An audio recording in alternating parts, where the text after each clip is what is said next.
Hello, welcome back. J'espère que tu vas bien. Moi, c'est Léna. Merci d'être de retour sur ma chaîne et si tu es nouveau, bienvenue à toi. Dans cette vidéo, je vais te parler des investissements qui ont été nécessaires pour que je puisse me lancer en freelance. Et je vais en profiter pour te présenter le matériel et les services que j'utilise au quotidien pour mon activité.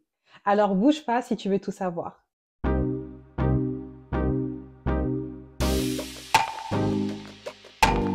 Comme je vous l'ai dit dans une vidéo précédente, on n'a rien sans rien.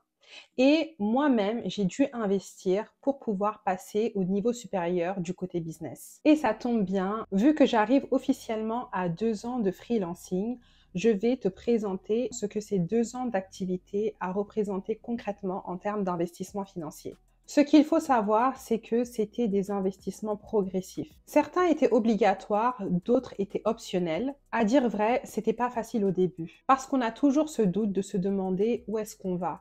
Est-ce que ces investissements vont payer? Mais franchement, au jour d'aujourd'hui, je ne regrette absolument rien. Tout simplement parce que ça m'a poussé à sortir de ma zone de confort, à apprendre à acquérir de nouvelles compétences et des connaissances. Donc avant de rentrer dans le vif du sujet, il est important de clarifier un peu de quoi se compose mon activité de freelancing. Parce que je porte plusieurs casquettes pour lesquelles j'ai fait des investissements. Je dirais que 70% de mon activité, c'est le fait que je suis consultante freelance, chef de projet en entreprise. Et donc, cette activité consiste à travailler pour des entreprises qui sont mes clients, pour lesquels j'interviens dans le cadre de projets. Donc, je suis comme toute personne qui serait salariée au bureau, sauf que je n'ai pas le statut de salarié, je suis freelance et donc j'interviens pour une durée donnée sur un projet bien spécifique au sein de l'entreprise. Et ça, j'en parle plus en détail dans ma première vidéo où je présente mon parcours et l'activité de consultante.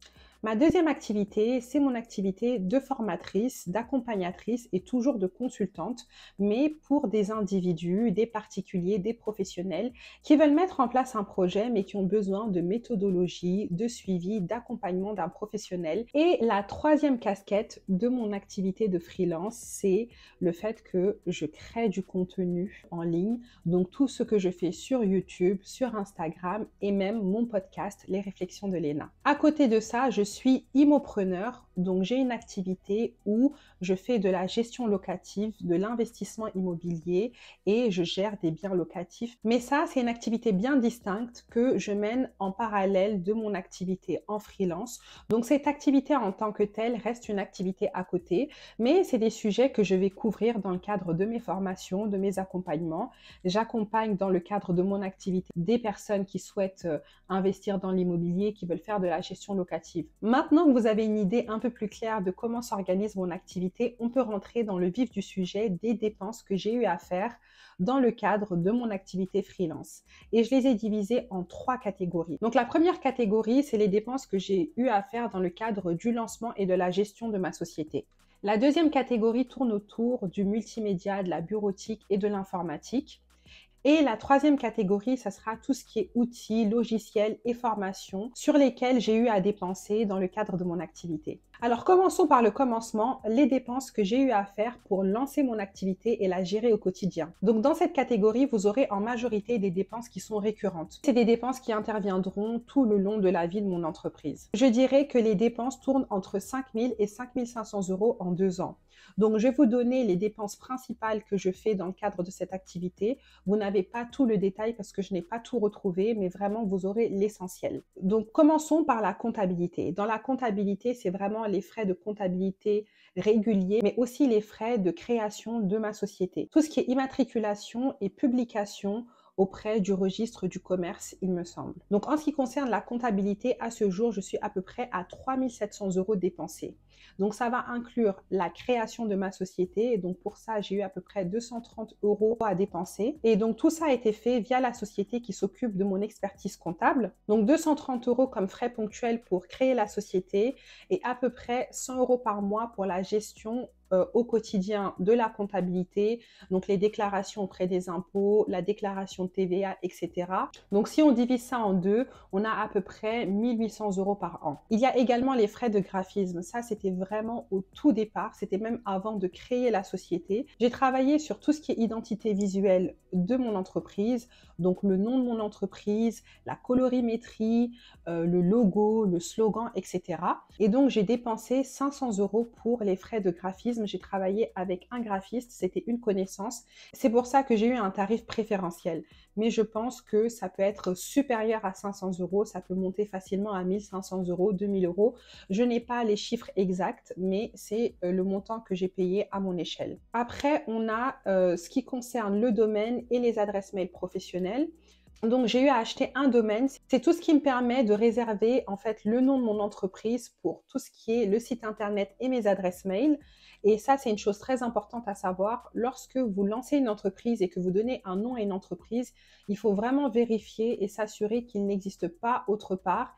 Et même s'il n'existe pas autre part et si le domaine n'est pas réservé et acheté par quelqu'un d'autre. Parce que, admettons, si vous créez une société appelée monboulot.com, eh bien, le monboulot.com, il peut avoir été pris par quelqu'un d'autre dans le monde. Et en fait, l'adresse mail monboulot.com peut être déjà pris et réservé par quelqu'un. Ce qui fera que déjà, vous avez une entreprise qui a un nom similaire à la vôtre. Et en plus de ça, vous ne pourrez pas avoir un nom de site propre ou une adresse mail propre. Vous vous retrouverez obligé de rajouter un mot, un chiffre ou quelque chose qui rendra plus difficile d'identifier votre entreprise et de retrouver votre site internet. Eh bien ça coûte de l'argent. Le domaine, c'est quelque chose qu'on n'achète pas une fois. On renouvelle ça tous les ans. Je pense qu'on peut le réserver pour plusieurs années. Moi, à mon échelle, c'est quelque chose que j'ai réservé à une fréquence annuelle. Et pour l'adresse mail, c'est quelque chose que je paye tous les mois. Et je suis passée par Google Domain pour pouvoir faire cet achat-là. Il n'y a pas que Google, il y a plein d'autres fournisseurs. Et donc, les dépenses qui concernent le domaine et mes adresses mail tournent autour de 510 € sur 2 années. Donc, tous les mois, je paye à peu près 25 € pour les adresses mail et le domaine, c'est pas très cher. Je pense que ça coûte autour de 10 ou 20 € par an. Et la dernière source de dépenses en ce qui concerne la catégorie lancement et gestion d'entreprise, c'est le site internet. Étant donné que je ne suis pas calée sur le sujet, je n'ai pas créé de toutes pièces mon site internet, je n'ai pas codé mon site internet. Je suis passée par un hébergeur qui héberge mon site internet. Pour pouvoir avoir toutes les fonctionnalités comme aller réserver un service, eh bien, je paye un abonnement mensuel. Et donc, au jour d'aujourd'hui, j'ai dépensé pour 2 années 540 € pour mon site internet. On est à peu près à 270 € par an. Et donc, voilà pour cette catégorie.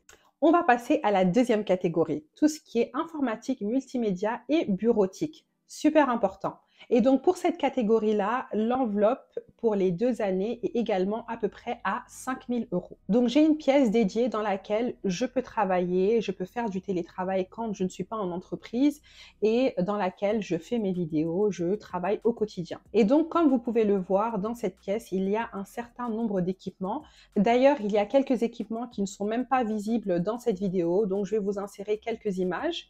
Et donc, on va passer en revue les éléments principaux. Donc déjà, pour commencer, j'ai investi dans 2 écrans pour me permettre de vraiment pouvoir travailler dans les mêmes conditions que lorsque je suis en entreprise. Donc souvent, en tant que chef de projet, j'interviens dans des entreprises, donc dans des open space, dans des bureaux qui sont très bien équipés. Donc l'objectif, c'était vraiment de m'équiper chez moi de la même manière que je pourrais travailler en entreprise. Le télétravail, c'est vraiment démocratisé et c'est vrai que souvent, j'ai des missions qui peuvent être quasiment à 80 ou 90% au domicile. Donc, c'est important que je travaille dans les mêmes conditions que lorsque je suis en entreprise. C'est la raison pour laquelle j'ai investi dans 2 grands écrans que je vais brancher à mon ordinateur qui vont me permettre d'étendre l'image sur 3 écrans. Parce que je travaille souvent sur des présentations PowerPoint et simultanément sur des fichiers Excel, j'ai des mails, etc. Et donc, c'est important que je puisse vraiment avoir une bonne vision pour pouvoir traiter des données, récupérer des données d'un fichier, les envoyer dans un autre fichier, etc. Donc, j'ai investi sur 2 écrans qui m'ont coûté 300 €. Donc, j'ai pas pris le truc dernier cri, les trucs les plus chers, les plus sophistiqués. Donc, chaque écran m'a coûté 150 €. C'est de la marque Huawei, je pense que c'est comme ça qu'on dit. Je vous mettrai tous les liens en bio et franchement, ça fait le travail, c'est nickel.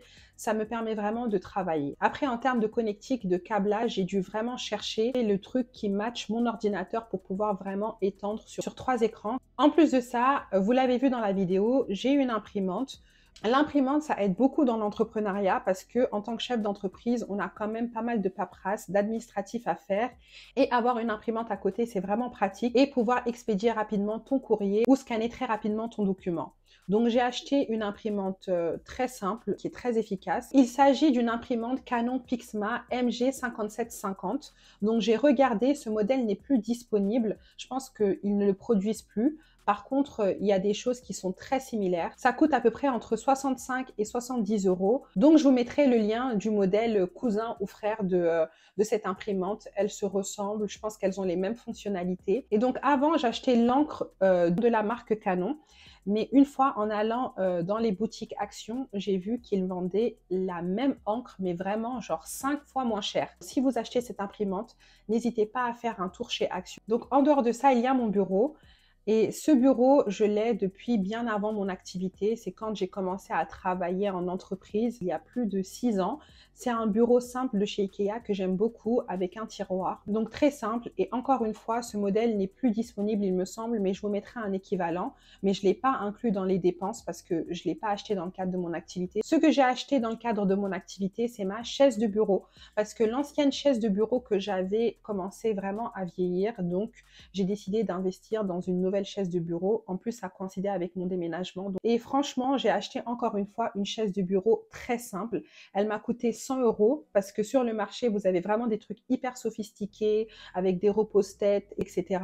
Mais franchement, je suis partie au plus simple, mais quand même confortable. On a les fonctionnalités basiques, c'est réglable, ça peut descendre, ça peut monter. Moi, ça me va très bien. Et franchement, ça fait la différence parce que pendant un moment, avant de l'acheter, je travaillais avec une chaise pliable, mais autant vous dire que c'était l'enfer. Franchement, je n'arrivais même pas à me concentrer. Donc, avoir une bonne assise, c'est hyper important. Après, on passe à l'ordinateur. Donc, l'ordinateur de base, j'étais vraiment Windows. J'ai été avec des ordi Windows pendant très longtemps. Juste avant de démarrer mon activité, je suis passée du côté Apple. J'avais un MacBook Air. Et en fait, dernièrement, j'ai réalisé que le MacBook Air, c'était pas assez puissant, ça ne supportait pas mes activités. Donc, j'ai investi dans un MacBook Pro 14 pouces avec un écran qui est suffisamment grand. Et c'est vrai que ça fait la différence. Il ne chauffe pas, il est très rapide. Donc, c'est vrai que ça a été un bon investissement. C'est vrai que c'est un investissement qui est assez salé. Ça m'a coûté à peu près 2350 €. Mais comme je l'ai dit dans une vidéo précédente, c'était vraiment nécessaire pour mon activité. Ça m'aide beaucoup. Après, on va passer au micro. Donc, j'ai 2 types de micros. Étant donné que j'ai un podcast, et allez faire un tour si vous n'avez pas encore écouté, eh bien, pour le podcast, il ne faut pas rigoler, il faut quand même avoir une très bonne qualité de son. Donc, j'ai investi dans un micro Zoom H5 qui m'a coûté à peu près 215 €. Donc, c'est un micro qui est portable, qui est très pratique, que j'utilise pour enregistrer mes podcasts. Et il m'a été recommandé par vraiment des connaisseurs, un ingénieur du son. C'est lui qui m'a formé à utiliser le micro, à faire du montage. C'est pour ça que je suis directement partie sur ce type de micro. Donc, voilà pour le podcast. Et pour mes vidéos YouTube, vous le voyez souvent, j'ai souvent un petit micro sans fil comme ça que j'utilise. Donc, il s'agit de micro wireless que je vais brancher à mon iPhone parce que je filme avec mon iPhone. De toute manière, je vous en dirai plus juste après. Et franchement, c'est hyper pratique parce que ça me permet d'enregistrer l'image et le son en même temps. Contrairement à si j'avais un micro séparé, là, il aurait fallu qu'au moment du montage, je puisse réconcilier mon image et mon son. Je l'ai fait dans le passé et franchement, je trouve ça beaucoup plus pratique. Et donc, j'ai à peu près dépensé 240 € dans mes micros. Donc, 210 € pour mon Zoom H5 et à peu près une trentaine d'euros pour ces micros wireless. Donc, maintenant, on passe aux éclairages. Donc, l'éclairage, c'est très important.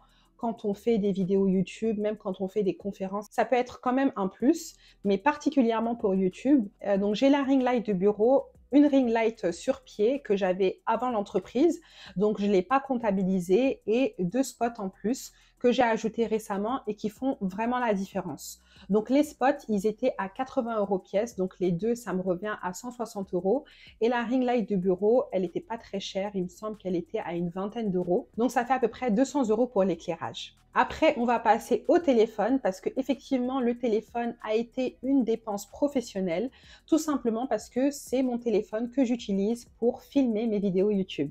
Mon iPhone 13 Pro Max est nickel. Il m'a coûté à peu près 1380 €, 1400 € et donc c'est ce que j'utilise pour faire mes vidéos au quotidien, pour créer mon contenu. Donc il y a un dernier achat dans cette catégorie et c'est tout ce qui est adaptateur, rallonge, disque dur externe dont j'ai besoin pour pouvoir faire fonctionner tout ça. Donc j'ai acheté des adaptateurs pour pouvoir brancher tout ce qui est éclairage qui se branche que en USB parce qu'effectivement ça vient pas avec quelque chose qu'on peut vraiment mettre à des prises murales.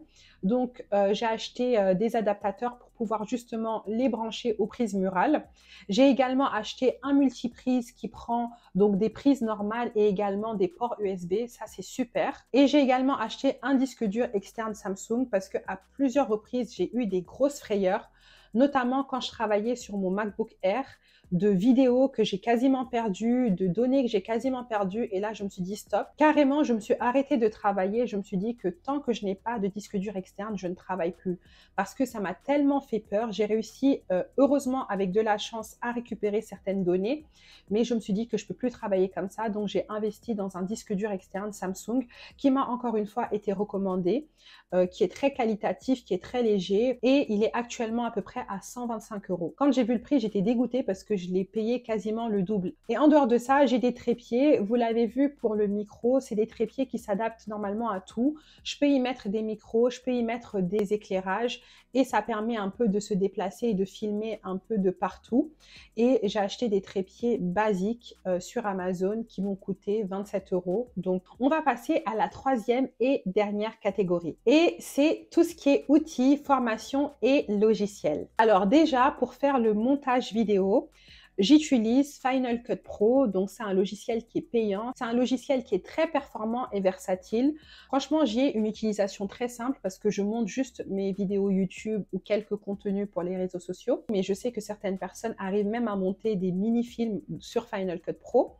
En fait, j'ai été formée encore une fois directement sur cet outil par des personnes qui connaissent bien. Peut-être que si je n'avais pas été formée sur cet outil, je serais partie sur des alternatives gratuites parce que Final Cut Pro coûte 350 €.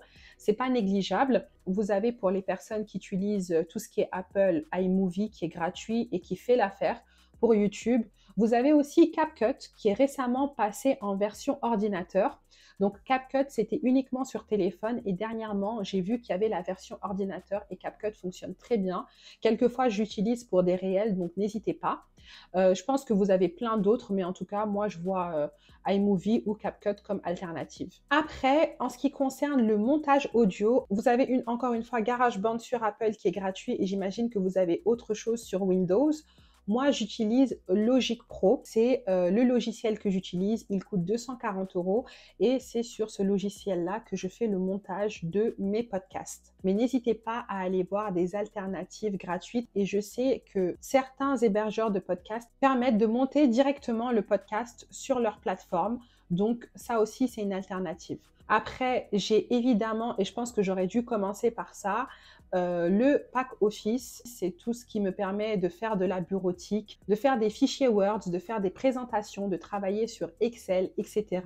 Ça, c'est la base parce que je travaille en entreprise et on travaille essentiellement sur le pack Office, même dans le cadre de la création de mes formations, de mes supports, des choses vraiment beaucoup plus académiques et professionnelles. J'utilise le pack Office qui n'est pas très cher, qui coûte 100 € par mois.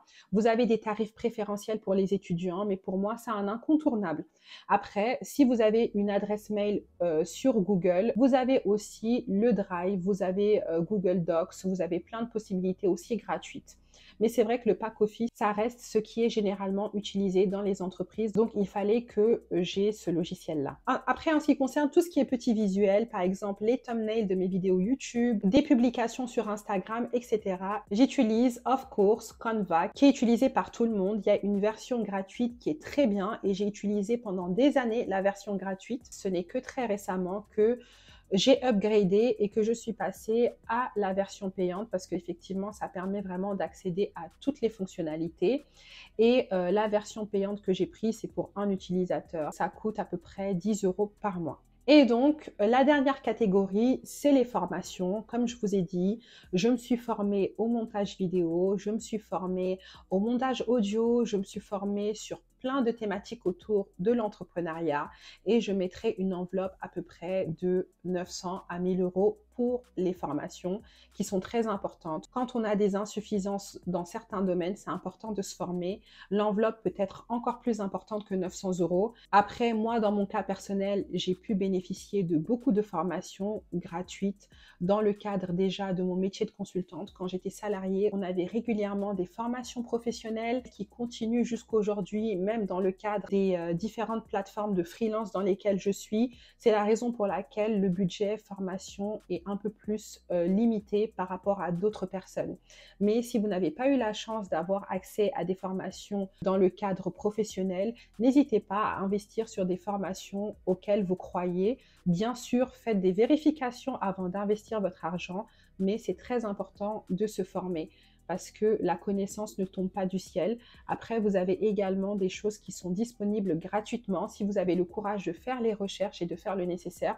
Vous pouvez également vous former gratuitement. Mais encore une fois, la gratuité a ses limites quand même. Dans le cadre de mon activité, j'ai eu à avoir des stagiaires. J'ai eu 2 stagiaires sur des durées bien données. Et donc, j'ai eu également à investir pour gratifier ces stagiaires-là. Donc voilà, pour conclure, ça fait à peu près une enveloppe de 15 000 € sur 2 années que j'ai dépensé pour faire vivre et pour faire avancer mon activité de freelance. Donc ça fait à peu près 600 € par mois sur 2 ans. C'est une somme qui n'est pas négligeable. Comme je vous l'ai dit et je vous le répète encore une fois, vous n'êtes pas obligé de faire toutes ces dépenses. Ça va vraiment varier par rapport à la particularité de votre activité, par rapport à la forme juridique de votre entreprise. Moi, dans mon cas, je suis en société, donc ça demande un certain investissement en ce qui concerne la comptabilité, la gestion. En société, on a beaucoup d'obligations, notamment par rapport aux déclarations auprès des impôts, les déclarations au niveau de la TVA, les bilans comptables, ce qui n'est pas le cas par exemple pour les micro-entreprises. Les micro-entreprises ne demandent pas de faire des bilans comptables. Donc si votre activité le permet, peut-être commencer en micro-entreprise pour avoir des charges beaucoup plus light avant de passer en société. C'est une alternative. Et même pour les différentes dépenses dans le cadre du multimédia, de la bureautique, vous pouvez commencer par beaucoup plus light. C'était mon cas. Moi, j'ai commencé à filmer avec mon ancien iPhone X. Et ça a fait l'affaire. C'est au fur et à mesure que j'ai commencé à step up un peu mon matériel, tout simplement parce que mon activité me le permettait. Et donc même les dépenses que vous faites dans le cadre de votre activité doivent être sujettes à une stratégie. Vous ne pouvez pas commencer en vous endettant, en vous mettant dans des situations financières compliquées, tout ça pour investir dans votre société. C'est très important d'avoir une stratégie raisonnable pour pouvoir avancer au fur et à mesure. Maintenant, il y a des choses qui sont indispensables si vous voulez commencer. Moi, c'est vrai que j'avais des exigences en ce qui concernait la qualité de mes supports, la qualité de mes services, la qualité de mon contenu. Donc, c'est vrai que je me suis un peu poussée pour faire ces investissements. Comme je vous l'ai dit au démarrage, je ne regrette pas, mais vraiment, vous n'êtes pas obligé de faire pareil et moi j'ai fait vraiment au fur et à mesure et vous pouvez largement commencer avec un téléphone et un ordinateur, ça peut être largement suffisant. Donc voilà pour cette vidéo, je vais m'arrêter ici. J'espère que vous avez apprécié la transparence. Étant donné que je vous parle de gestion financière, que je vous parle d'entrepreneuriat, c'est très important aussi de donner les chiffres. Je sais que tout le monde ne le fait pas, mais j'ai tenu à le faire pour vraiment vous exposer la situation et que vous sachiez un peu à quoi ressemble l'entrepreneuriat. En tout cas, si vous avez apprécié, n'hésitez pas à vous abonner, à activer la cloche des notifications, à liker ma vidéo et à la partager avec toute personne qui pourrait être intéressée. À côté de ça, venez me rejoindre sur Instagram, comme je vous le dis toujours, c'est là-bas que toutes les choses se passent au quotidien. C'est là-bas que vous voyez les coulisses de mes activités et que je partage plein de tips sur ces thématiques. Et n'hésitez pas à aller faire un tour sur mon podcast, Les Réflexions de Léna. Vous avez un épisode toutes les 2 semaines et c'est disponible sur toutes les plateformes de streaming. Donc n'hésitez pas à aller écouter ça. Et avant de vous quitter, je vous rappelle encore une fois que mon e-book 100% gratuit sur comment vous lancer dans l'entrepreneuriat est toujours disponible en téléchargement sur mon site internet. Alors, qu'est-ce que vous attendez? Foncez, allez prendre la connaissance, c'est gratuit et ça peut vraiment vous aider à démarrer votre activité sur de bonnes bases. Je vous dis à très bientôt pour une prochaine vidéo. Cheers!